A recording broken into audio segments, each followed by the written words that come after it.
এক ট্ৰেজিক পৰিসমাপ্তি। কাৰণ 4 দশক জোৰা অসমৰ সশস্ত্ৰ বিপ্লৱৰ যোৱাকালি যি চুক্তি হ'ল, এই চুক্তিৰ সন্নিৱিষ্ট দফাবিলাক দেখাৰ পিছত আমাৰ মনত অনুভৱ হৈছে যে অসমীয়া জাতিক সুৰক্ষিত কৰিব পৰা, অসমীয়া জাতিৰ আত্মনিৰ্ভৰ প্ৰশ্নত জড়িত হৈ থকা কোনো বিষয়ে এই চুক্তি স্থান পোৱা নাই। গতিকে কণাহাঁহ পতান দিয়াৰ দৰে কেইলাখমান টকীয়া প্ৰজেক্ট আৰু আপোনাৰ কেইটামান জাতি জনগোষ্ঠীক সংৰক্ষণৰ আওতালৈ অনা, এনেধৰণৰ জোৱা টাপলি মৰা যি বিষয় সন্নিৱিষ্ট কৰি চুক্তি হ'ল, এই চুক্তিৰ পৰা অসমীয়া জাতিৰ একো লাভ নহয় বুলি আমি উপলব্ধি কৰিছোঁ।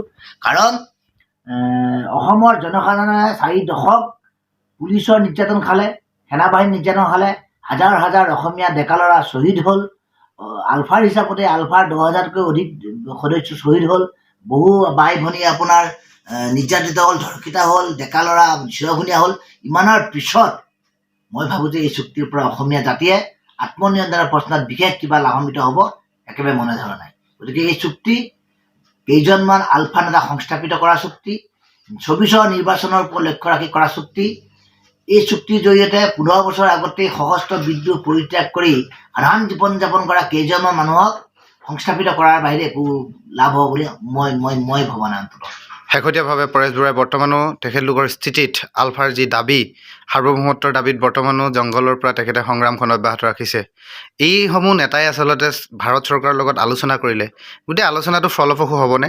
হাতত হেণ্ডকাফ লৈ আলোচনাত নবহো বুলি কোৱা এই অৰবিন্দ ৰাজখোৱা ডাঙৰীয়া, অনুজ চেতিয়া ডাঙৰীয়া, প্ৰদীপ গগৈ ডাঙৰীয়া বা নেতৃবৃন্দই পৰেশ বৰুৱা ডাঙৰীয়াক আলোচনাৰ মাজলৈ আনিব নোৱাৰাটো তেওঁলোকৰ সাংঘাতিক বিড়ম্বনা। আৰু এই গ্লানিয়ে তেওঁলোকক খুলি খুলি খাবই। গতিকে মই ভাবোঁ যে যিহেতু পৰেশ বৰুৱা ডাঙৰীয়াৰ নেতৃত্বত কিছুসংখ্যক হ'লেও অসমীয়া ডেকা ল'ৰাই আত্মনিয়ন্ত্ৰণৰ প্ৰশ্নত সংগ্ৰাম কৰি আছে, সশস্ত্ৰ বিপ্লৱ কৰি আছে, তেওঁলোকক বাদ দি যি আলোচনা হৈছে, এই আলোচনা, এই চুক্তি কেতিয়াও সফল হ'ব নোৱাৰে। আৰু অসম চুক্তিৰ দৰে এখন চুক্তিক আজি 35 বছৰ সঠিকভাৱে ৰূপায়ণ নহ'ল। ইয়াৰ পিছত ভাৰত চৰকাৰ বা কেন্দ্ৰীয় চৰকাৰে আকৌ নতুন কিবা চুক্তি কৰি পেলাই যে ৰূপায়ণ কৰিব, ইয়াত কিন্তু সন্দেহ আছে। গতিকে ভাৰত চৰকাৰ সদিচ্ছাৰ ওপৰত গোটেই বিষয়ে নিৰ্ভৰ কৰিব।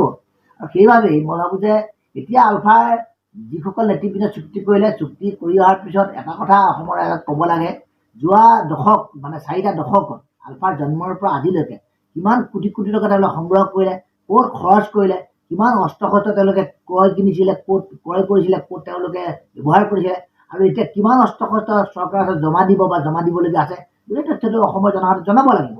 কাৰণ অসমৰ জনসাধাৰণৰ তেজৰ বিনিময়ত গঢ়ি তোলা এই সশস্ত্ৰ বিপ্লৱত যি ধন ব্যয় হৈছিলে, অসমৰ ৰাইজৰ ধন আছিলে, ইয়াৰ হিচাপো আলফা নেতৃবৃন্দ অসমৰ জনসাধাৰণক দিব লাগিব।